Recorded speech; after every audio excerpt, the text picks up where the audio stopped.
Halo Sobat Siska Film, apa kabar kalian? Semoga kalian dan keluarga selalu sehat ya. Kali ini Siska akan membahas alur cerita film berjudul Only You. Film bergenre drama romantis ini dibintangi oleh Han Yoo-joo, So Ji-sub, dan masih banyak aktris dan aktor terkenal lainnya. Oke lah guys, without further ado, let's get started.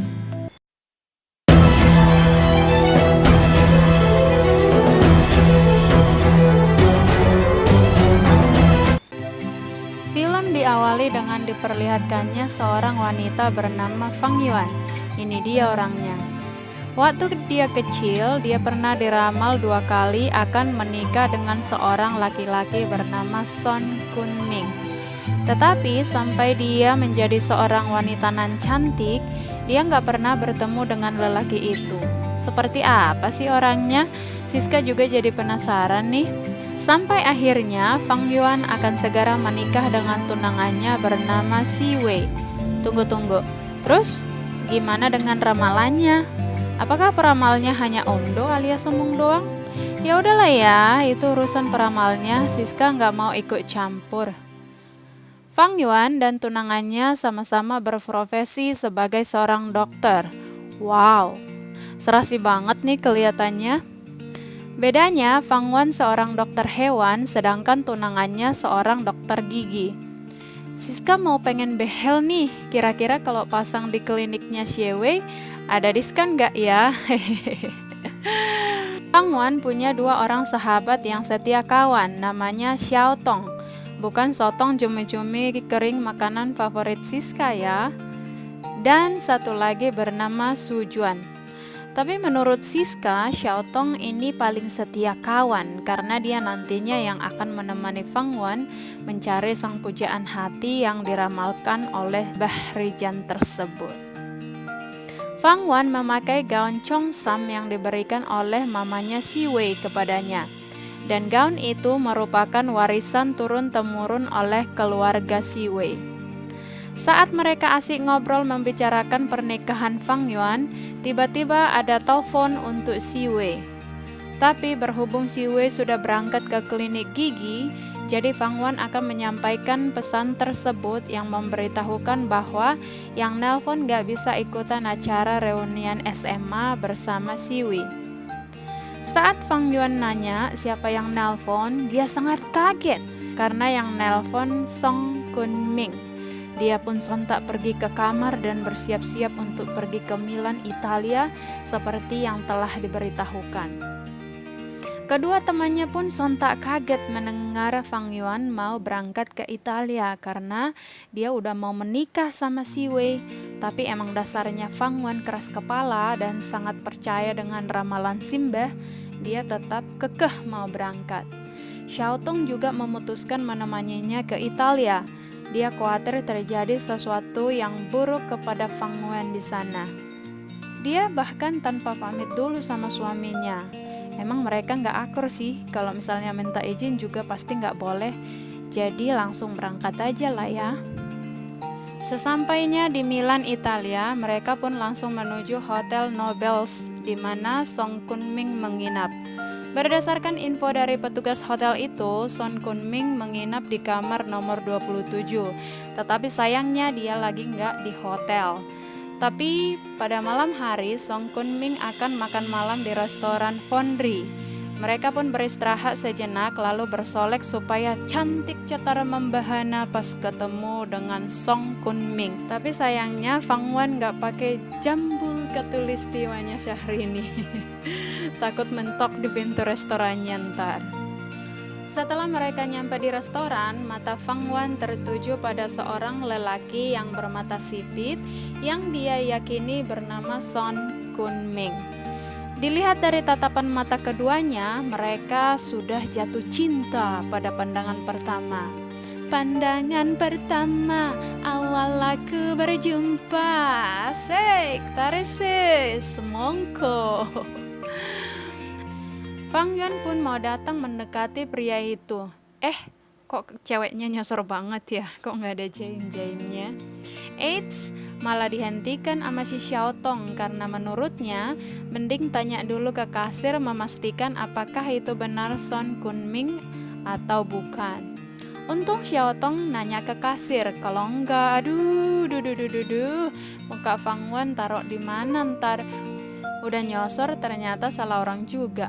Pria itu bukanlah Song Kunming. Menurut informasi dari kasir, Song Kunming berada di sebuah ruangan bersama teman-temannya sedang menonton bola. Gak mau kehilangan kesempatan, Fang Yuan pun masuk ke ruangan itu. Lalu ada seorang pria yang memeluknya karena kegirangan tim sepak bola keunggulan mereka mencetak gol. Ole, ole, ole, ole, ole, ole. Fang Yuan terus mengejar pria itu sampai dia berpisah sama sahabatnya.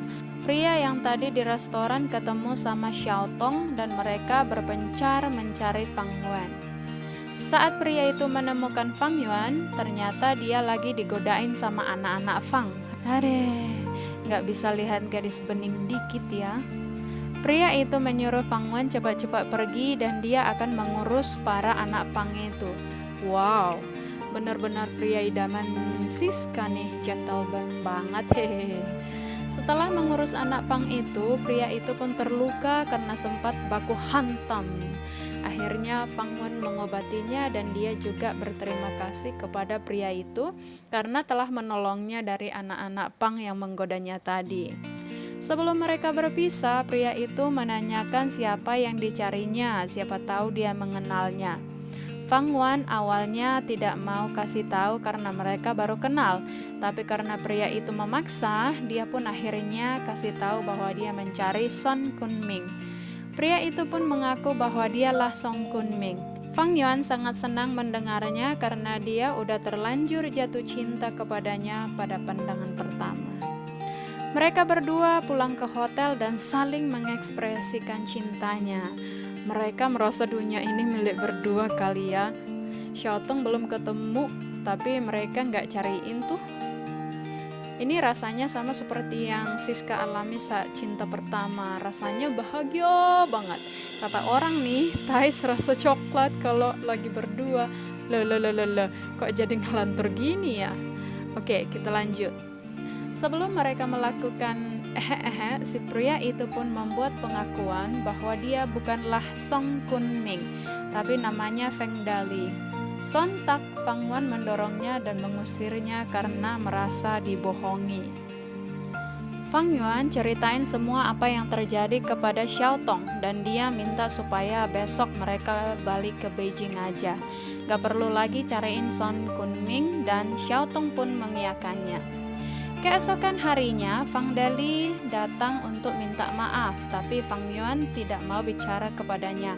Akhirnya Xiaotong yang ngobrol panjang lebar dengan Fang Dali dan dia mengatakan betapa dia sangat mencintai Fang Yuan.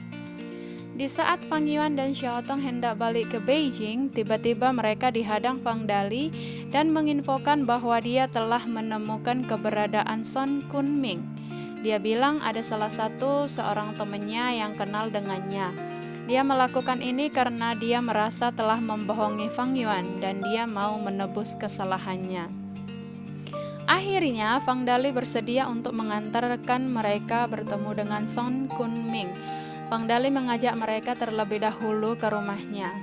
Fang Dali memperlihatkan semua barang-barang antik yang ada di rumahnya. Dia memperjualbelikan barang-barang antik. Keesokan harinya, mereka melanjutkan perjalanan menuju kediaman Song Kunming. Berdasarkan info yang didapat dari temannya, Song Kunming lagi olahraga yoga. Tanpa membuang-buang kesempatan, Fang Yuan pun menemuinya dan mereka membuat janji temu jam 4 sore di kafe di lantai bawah. Song Kunming berolahraga karena dia harus facial dulu setelah yoga. Mereka bertiga pun ke hotel terlebih dahulu. Nampak Fang Yuan sudah tidak sabar untuk bertemu dengan Son Kunming. Dan dia pun mengenakan gaun merah yang membuatnya cantik bagaikan bidadari turun dari surga, yang membuat Fang Dali seketika melongo, hampir air liurnya menetes. Emangnya makanan sampai ngiler.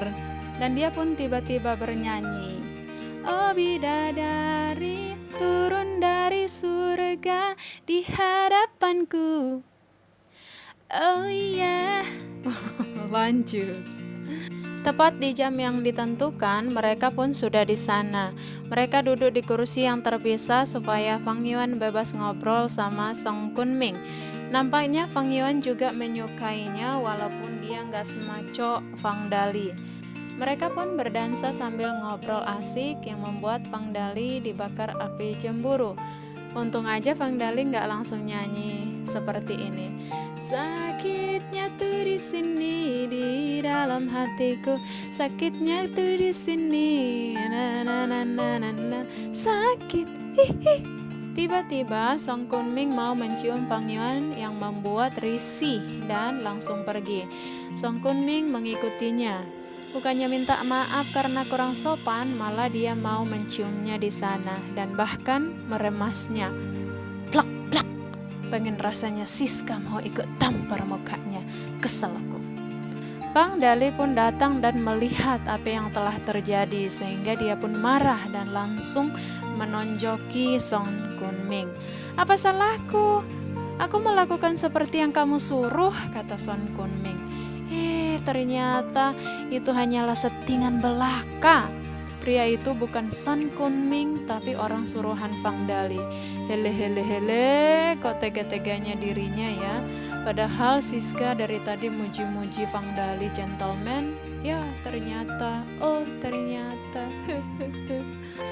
Fang Yuan pun langsung marah banget dan memukul Fang Dali karena merasa dirinya sudah dibohongi untuk kedua kalinya. Fang Yuan pun lari dan balik ke hotel sambil menangis-nangis gak karuan. Keesok harinya, Fang Yuan dan Xiao Tong siap-siap mau pulang ke Beijing. Fang Dali pun datang untuk minta maaf, tapi Fang Yuan sudah gak mau ngomong sama dia lagi. Setibanya di Beijing, Fang Yuan pun menemui Xi Wei dan mengembalikan cincin pertunangan mereka. Fang Yuan gak mau menikah dengannya karena dia merasa bahwa dia bukan orang yang tepat untuknya. Xi Wei tidak mengatakan sepatah kata pun. Di ending film, kita melihat bahwa Fang Yuan kembali ke Italia untuk bertemu dengan Fang Dali karena dia baru menyadari bahwa dia sangat mencintainya dan merasa separuh jiwanya pergi setelah beberapa saat mereka berpisah. Dan Fang Yuan pun bernyanyi, jodohku, maunya ku dirimu, yang membuat Fang Dali sangat bahagia dan langsung memeluknya. Ending yang patut diacungkan jempol. Jika kalian suka dengan video ini, silakan klik like dan tulis komen kalian di kolom komentar. Jangan lupa tekan tombol subscribe dan pencet loncengnya agar kalian tidak ketinggalan dengan video Siska yang lainnya. Oke lah guys, terima kasih telah menonton filmnya sampai selesai. See you in the next video. Bye bye.